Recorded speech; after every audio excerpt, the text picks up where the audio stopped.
I'm Jonathan from Hindenburg, and this, of course, is Deirdre from Capsho. Uh, and we're going to get into all the questions and all that stuff. We're so happy to have her here. But first, I'm just going to explain a few things about AirMeet. For those folks who are here in AirMeet, welcome and thank you. And so for the folks on YouTube and Facebook who are watching us, you'll just have to keep in mind that what I'm going to say actually makes sense. Okay, so AirMeet folks, let's just talk about a few things. This is an AMA, and we do welcome your questions. We'll do any questions we can put on the screen and get to those at the end, okay? So if you look over to the right side of your screen, you're going to see a few things. You'll see a chat area, which I'm sure you're used to seeing in these types of platforms. And you can put a question there, but it's a lot better if you do it underneath that. There's a Q&A tab. And in that, if you put the question in that Q&A tab, we can put it on the screen for everybody. So it's just a lot better if you do it there. So that's what's there at AirMeet. Also, if you would like to, you can show us some of this digital love by in the center of your screen. There's an emoji icon area, and you can do that if you like anything that you're hearing. Please give us your feedback, okay? But welcome. We're happy to have you here and talk about all things pertaining to AI and Capsho and the industry, maybe some things about the back end of podcasting that maybe some folks are not aware of. This AMA series that we have here with all of our interesting guests, we're trying to make it so that you can learn maybe a few things that you didn't know before about the industry. And with that, I think that's everything we're going to get into here. So, I should say, last thing, God, so many things, so much housekeeping. Of course, this is live streaming on Facebook and on our Facebook news page and our YouTube channel. It'll also be replayed in our Facebook community page. So if you're not already a member, please sign up and become a member. All right. With all that, Deirdre, please, can you tell us a little bit about just your entire life story, just where you came from? Okay, so why the whole hour will be on that. Yeah, the whole thing. So just a little bit about where you're how did you get into this, and what kind of path got you here? Yeah, I'll try to keep it to the super short story, because I think a lot of us know that an entrepreneurial journey, it can be quite convoluted. So I'll keep it to the fact that when I first started my podcast, so that was over 3 years ago. And I did that because, again, one thing led to another, and we kind of fell into coaching. So we were coaching e-commerce business owners with their digital marketing. And when we launched that business, I had a mentor of mine tell me that I had to start a podcast. And I had no idea what I was doing, by the way, when I did this. I was like, oh, I got this like $53 microphone off Amazon because I assumed that all podcasters have some kind of microphone. I didn't know what, like it was, I don't even know what the brand was. I don't think it had a brand, to be honest. And I was such a newbie at it that I didn't know how to edit anything. So to the point where if I made a mistake, I would like stop the recording and then re-record all over again. And so I'm so thankful that we have tools like Hindenburg. And I mean, Hindenburg was, a thing back then as well. But like, I just had no visibility to any of these tools at the time. And so, now, fast forward, I launched that podcast. So fast forward, and it was like probably a few months into having that podcast. And I don't know why it took me this long, but I sort of sat back and I was like, why am I doing this thing again? Like it was not growing. I was not getting, more downloads. It was not helping my business. I'm like, why am I doing this thing where I'm having to promote my business and a podcast? It felt like I was trying to, really try to grow two different things. And so I went on a journey then of like restructuring everything, making sure that all my funnels and stuff were in the right place, really being intentional about what I was using my podcast for. And really deep diving as well into what I call the traffic pyramid around how to actually get eyeballs or earbuds to my podcast, and then therefore into my launches. And I remember it was like September. By the time I figured all that out, I think we launched for the third time. It was like September 2020. And it was the first time that it was really funny because we started getting Stripe notifications, like ping on my email. I'm like, what is going on? Did someone hack like my Stripe account or something? But it was actual people giving me money. And I'm like, what is going on? And that was the first month that we did over $20,000. And it was our first 5-figure month. And from there, it just kind of, the business grew. And in that first year, we did multiple 6 figures in that coaching business. And I say all that to say like, it was not an easy, it's not an easy thing to do. And we had to figure a lot of things out. One of those things that we had to figure out was this whole content marketing thing, because having a podcast is one thing. And I think a lot of people here, if you have a podcast, you would know this. It's like, it's one thing to actually launch a podcast. And as I said, tools like Hindenburg make it so easy for us to do that, to just launch our podcast, but then to actually grow it and grow it intentionally with the right audience is like a whole nother kettle of fish. And that was a bit that really kind of, sucked, to be honest. It really sucked doing that. And that's honestly what led to Capsho, and us really thinking differently about it, because it sucked to the point where we had team members who left because they were like, it's too much. Like what we were trying to do was too much. And it burnt the team out. And so we're like, there's got to be a smarter way of doing this. And that's how Capsho came about. Okay. All right. Very interesting. And as people can hear, you are in Texas, and that's your deep, thick Texas accent shining through. Yeah. Y'all is the only Y'all. Y'all.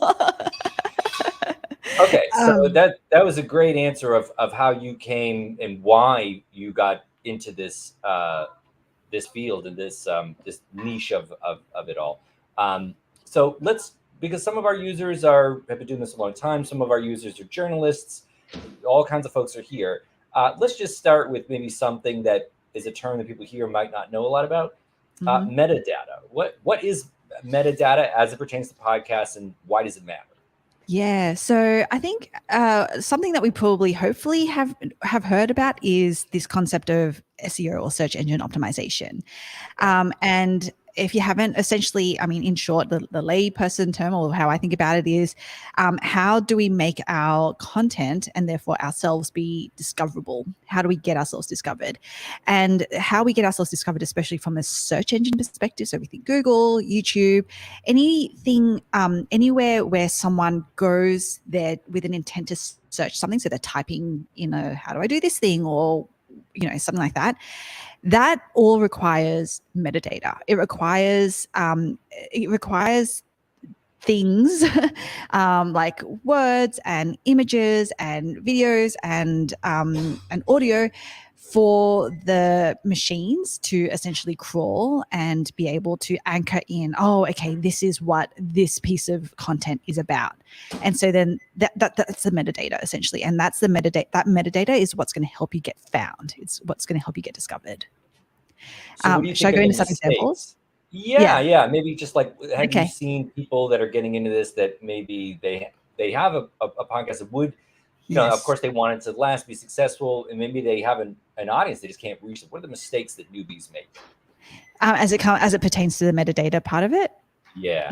And then just broadly. Okay. Wow, what a question. Okay, so basically, so I'll give you some examples first of what metadata commonly is. So generally, when we Google anything, there's the title or the headline, right? That's metadata, like the thing that this content's about.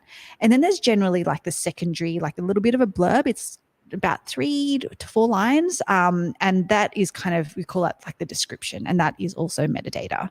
And some of the common, and even when you go, and I could go like layers deeper because it's all metadata, right? Like when we caption an image, or even caption a video, audio, and caption, I mean, the word, like describing the thing, like that's all metadata. And so those are some examples. Now, mistakes that commonly get made is, one, people just don't even think about it. So, sure. They'll put like super long titles, or titles that is more for them to know what it is, rather than from an audience perspective or even a machine perspective. There's this common phenomenon that was happening for a while that they call keyword stuffing. So, if we know about SEO, search engine optimization, we know that it has to anchor in keywords. And some content creators will just be like, oh, great, I'll put all the keywords into the description, for example, and surely that's what's going to help me get found. And it doesn't. If you It look still into the has, source code for the Hindenburg website, it's just like Hindenburg, Britney Spears, all this other stuff. Hindenburg. right. That would be keyword stuff. Exactly. That's it. And another common mistake that I found is, and this is actually one that it took me a while to discover and really work out, is how we can be really intentional with our content to only talk about one thing.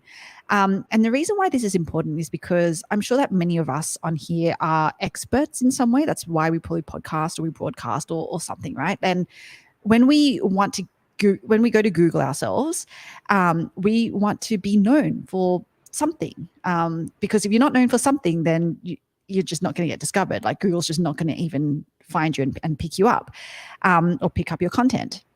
And so one thing that I've discovered that makes a difference in this, especially as it pertains to you as an individual, is to really focus your content and your topics and your keywords to like a category as much as possible. And the reason why is because, again, like the way that if we think about Google and sort of the machine, like the algorithms, I guess, that they use, it needs to be able to bucket things and people and stuff into like a category. That's how it works the best.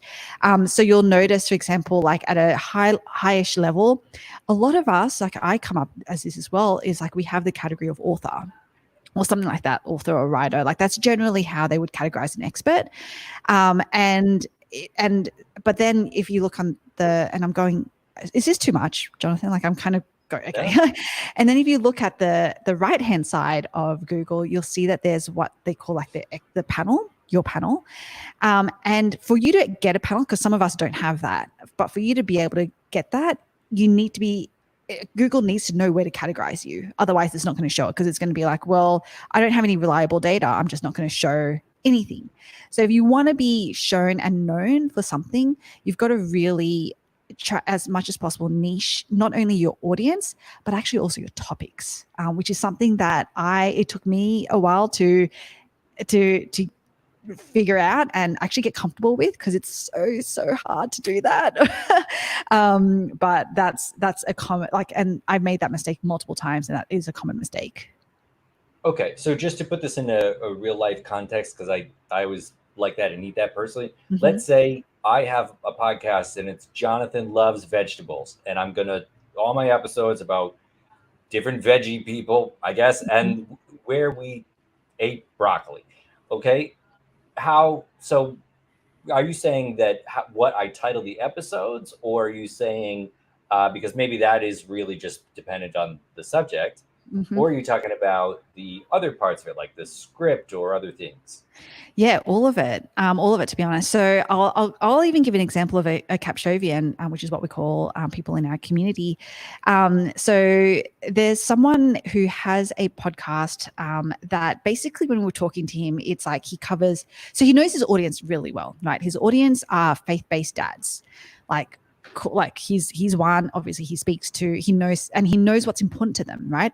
And what's important to them are, I believe he has 4 pillars. It's something like faith, family, finance, and fitness, maybe. So, the 4 F's. But when you look at those 4 pillars, and that's kind of what he creates content about, it's incredibly broad. Like that stuff almost matters to anyone in the world, really, right? And so that's why I say, like, it's one thing to niche down your audience, like kind of he's largely done that, like faith-based dads, he knows who he's speaking to. But then the topics that he speaks about is not at all niche down. It's kind of everything, and like it's really open. So he's not really being known for any one thing, if that makes sense. And when you're not known for any one thing, then you can't actually, at least in the digital world, be seen as an expert in that space. Interesting. Okay. So speaking of people that are experts, I want to talk to you about a term that gets thrown around a lot, but it is relevant here. And that's the term influencers. So there is in the podcasting world, which is kind of a difficult thing to even define, to be honest, at this point. But there is a space for people that are influencers. So we're going to get into how someone becomes an influencer maybe, but how does Capsho serve those people, and then how do they serve other people broadly in the Mm. community? Yeah. So it's like, yeah, influencer is a very interesting term. So I'll kind of segregate, I guess, how I see influencers, because it really depends on the end outcome of what an influencer is trying to do. At the end of the day, an influencer, in my mind, is just anyone who has an audience, a community, even just one person, for example, that they have some kind of influence over. And what that influence looks like is that that audience, that community, that one person is following you, following me to learn something, whether that's the latest gadget or the latest skincare product, or whether that's to learn a strategy or the way of doing something. They're trying to they're getting value from what it is that you're providing, and they're in with following that person. So that's kind of like at its core what an influencer is to me. Now, as I said, there are different types of influencers, and I gave some examples. There's some people who are looking to build an audience so that they can monetize through way of sponsorship. So again, that's a very podcasting thing, right? I'm going to create a podcast. I'm going to build an audience, and I'm going to get sponsors. There's influencers who are looking to work into, like, maybe they just stumbled upon being an influencer, like that actually happened a lot, especially when influencers were not really a thing. It was just like, I'm just going to start blogging or talking about my life. And then next minute they've got tens of thousands, hundreds of thousands of people following them. Right. The influencers that I really, because I guess this was where I came from, are the type of influence, they don't have a large audience. They don't need to have a large audience. But that audience, because it's very specific, and they're giving value in a specific way, that's the type of influence. So what I mean by this is there's a lot of coaches, course creators, consultants, service providers. There are a lot of entrepreneurs who in and of themselves, like, they are an influencer in their own right. And a lot of them don't see themselves that way, but they are, right? Because they've built an audience, they've built a community of people who are following them, are learning something from them. And so that's really who we love to serve, from Capsho's perspective, because the way that we design Capsho, and by the way, Capsho is an AI-powered content marketer. It's very much got a lot of my frameworks. I call them content honey traps. So ways that we can create curiosity through our content. And for example, and the reason why I raise content honey traps is because it's really built on the premise of, or it anchors itself in the premise of the stories or the value, like the tips or the how-tos that you're providing in your content, because that's a space that I know. Did that make sense, Jonathan? Like, in terms of the different influences and who we built Capsho specifically for? Yes. Another thing, again, or I said, it was kind of hard to define, like, what even a podcast is in some ways. What we're talking about is, as it pertains to in the audio podcasting realm, at least primarily, right? Yes. So we're not talking about like a YouTube cooking show person. That's just a different thing. That's all. That's it. But let's use a real world example. All right. So because I'm now jonesed on this idea of starting my broccoli podcast, all the best broccolis in all the different states. So I'm going to do this. I'm going to get it going. I want to achieve two things.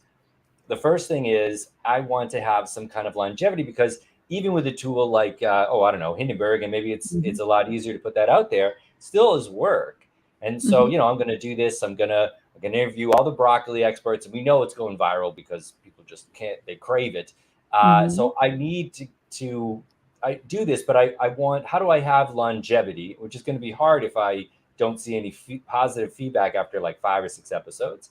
And then how do I tap into the big broccoli market I'm going after here? How would I become an influencer in this space? Yes. Okay. Yeah. All right. Wow. These are some really big questions you're asking me, Jonathan. Yeah. Okay. So the first one is longevity. So let's talk about that. So basically, the core of it is that you fundamentally have to love what it is that you're doing and talking about, because you're right. Like, it is hard to actually keep yourself going if you don't have some kind of internal motivation. I mean, if you can get external motivation quickly, then awesome. But a lot of times, especially with podcasting, that's not how it works, right? It is very much about, okay, we've got to keep ourselves internally motivated for a good period of time, because it generally takes that long to actually build any kind of following. If you're starting from scratch. Now, if you're like, I don't know, anyone famous like the Obamas or something, like, that they have an audience already, so that's a different story. But if you're starting from absolute scratch, then you need to love what it is that you do. So Jonathan, if you're like, oh my gosh, broccoli is, I could just talk about this thing day in, day out, I don't care if I don't have any listeners, at least to begin with, I'm just so passionate about this, and at some point I know that my message is going to reach the right people. Mm-hmm. That is how you have to be motivated to begin with. Now, there are a lot of tools that can help with the, trying to systemize that. But at the end of the day, as you said, as you rightly pointed out, every single tool tools are just they're never going to get you from not having to do anything, right? Mm-hmm. So you're going to have to still put in effort, which means that you're still going to have to be internally motivated. So that's okay. kind of so with that, I'm so sorry to we're just getting a little crunch for Go time. For it. Because I want you to just show us an example of this tool. Can you show us a bit of Capsho? And so for those folks watching at home, AirMute is a browser, and so you can put this window in full screen, and I suggest that you do that just so you can see everything clearly. Yeah. Okay, cool. All right. So I think your second question was kind of around how do we actually reach the right audience? And this comes down to the marketing of it. And this is what Capsho does help you with. So it is not going to mean that you can't do anything, right? So that was to the first part of your question. But the second part of your question, which is how do I actually get found, is the cool thing is that Capsho actually helps you do that. And I've got a ton of case studies around how it's helped others do that. In fact, I actually got a DM from a Capshovian yesterday, and he was like, oh my gosh, thank you, Capsho. He said he's got his first full-time sponsor on his podcast that he has grown to, I think he gets about close to 30,000 downloads an episode now, because he's been really intentional with how he uses Capsho. So anyway, it's pretty cool. Wow. What I just showed you then, this is kind of like the different shows, the folders that we have that you can set up yourself. And basically what happens is when you upload an episode, it processes. Halfway through, it will actually stop and ask you, hey, choose a topic. And again, if we go back to what we talked about metadata and SEO, this is why Capsho does this, right? It wants you to choose a topic so that it can focus its own content, what it creates for you, on something specific, because at the end of the day, we want you to get discovered, we want you to get found. So it does that, and then it finishes processing. And once it does, you'll land on what is our copy studio. So we have two different types of studios, Copy Studio, Creative Studio. Now, really quickly, Copy Studio gives you title and description, which you can put into your hosting website, your social media captions across different platforms, and for each caption, you get promotional options, you get engagement, and you get educational options. It gives you email so you can promote. So it gives you a promotional email and an engagement email so you can promote your episode and you can engage with your audience on that topic. It gives you a YouTube description as well. So for those of you who put your podcast onto YouTube, this makes it really easy to do. It gives you a full transcript. It gives you a LinkedIn article. Blog posts, so listicle, how-to, Q&A style blog posts. These are the highest ranking blog post types from an SEO perspective, as well as an expert blog post, which is really for you to showcase your podcast episode or video, for example. So that's the copy that it creates, and each it's kind of works like a bit of like a website builder, it's instead of it being like blocks of creative, it's like blocks of content. So you build your structure with these blocks of content, and each block gives you examples. So if you don't like this one, you can actually be like, oh, actually I like this, I'll replace it. And you can and make your edits. Okay. This is AI. So you've got to interact with your content. You've got to make edits. You've got to make it yours. So that's our Copy Studio. Before I go into creative really quickly, any questions on that, Jonathan? I have a broader question about AI in general, but no, just show us. Go ahead. Okay, cool. So We actually just launched this like a week and a half ago, almost 2 weeks ago. But Creative Studio is really about how we can smartly identify as like sound bites, segments, quotes in your content. So sound bites, again, it's based on audience action. So are you looking to raise awareness for your podcast? Are you looking to get listens and views? Are you looking to get engagement? So based on that, you would just go through and you can see like what that soundbite is. You can play it as well. And then you can generate an intro and outro. Now, this is really cool because what it does is it gives you a couple sentences that you can just record on your phone as a video. You'd be like, and all you're doing here is you're pre-framing the soundbite. You're giving it a hook, right? Why should people keep watching this short form video? And then you're concluding with a call to action. And so you can just record these really quickly, put it into, say, Hindenburg if it's just audio only and you're doing some kind of audiogram, or you can put it into any kind of video editing tool and just mush it together. So you get your soundbite, you get your intro and outro that you recorded, and you just edit it together. And that's your short form social media creative. We pull out, single line quotes as well. So if you just wanted to create a quote card or something really short, and we do segments. This is specifically for YouTube, but we identify 3 of the most potent questions that were answered in your episode, and then Capsho constructs out of your episode. These are the sections that if you cut and piece together, will give you a 3 to 5 minute video that answers that specific question. So again, it's optimized for SEO. It's optimized for the fact that a lot of people on YouTube are searching for more how-to tutorial style content from experts like us. All right. That was a great example. So in just the last couple of minutes, this is a tough question to throw at the end. Mm-hmm. Since you showed us some AI tools and using them for you, a lot of people still have anxiety about how AI will affect the industry more broadly. Do you have any thoughts on that? Oh, I mean, so it will because it's going to be all pervasive. Like we will not be able to get away from that. And if anyone's kind of like, oh, I'm going to just hide, just put my hand in the sand and hope it goes away, it's not going to happen. It's not going to go away. So I say to everyone, like, they've got to get in on it. They've got to know and use AI. And so, but it's in the how do you use AI is what you need to decide. So for me, if you're going to ask me like, how would I recommend people use AI, especially if it comes to podcasting? I think of it in blocks, right? You've got kind of like your pre-production bit, which is, okay, what am I going to talk about? Give me some ideas, some inspiration. I totally think that AI is really useful there, right? As long as it knows, like you can tell it who your audience is and what it is that's important to you. It just sparks ideas. And that's what the great thing about AI, it just sparks ideas. It gives you inspiration. Now, then it comes to the actual like scripting and recording. This is where I would say, do not use AI. Like I will stand on my soapbox and shout, because when it comes to scripting, especially, the stories and the expertise, it has to come from you. That's what people buy into. And that's honestly, those stories, your own stories or your guest stories, for example, that's what makes people connect with you. So you cannot use AI to script your episodes, for example.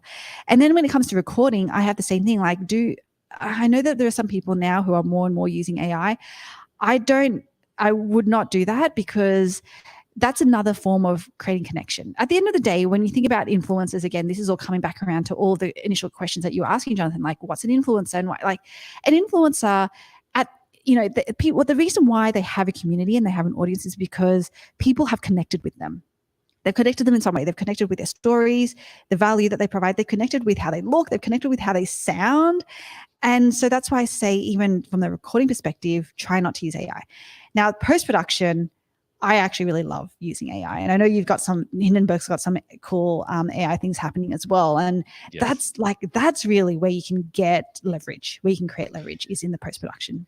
So, great answer. And I'm so sorry we're going to have to cut this short because we're running out of time. But Capsho.com, people can do a free trial. Yes. Go to freegift.capsho.com. because you'll get an extended free trial, and you also get some cool bonuses like more discoverability and more invisibility.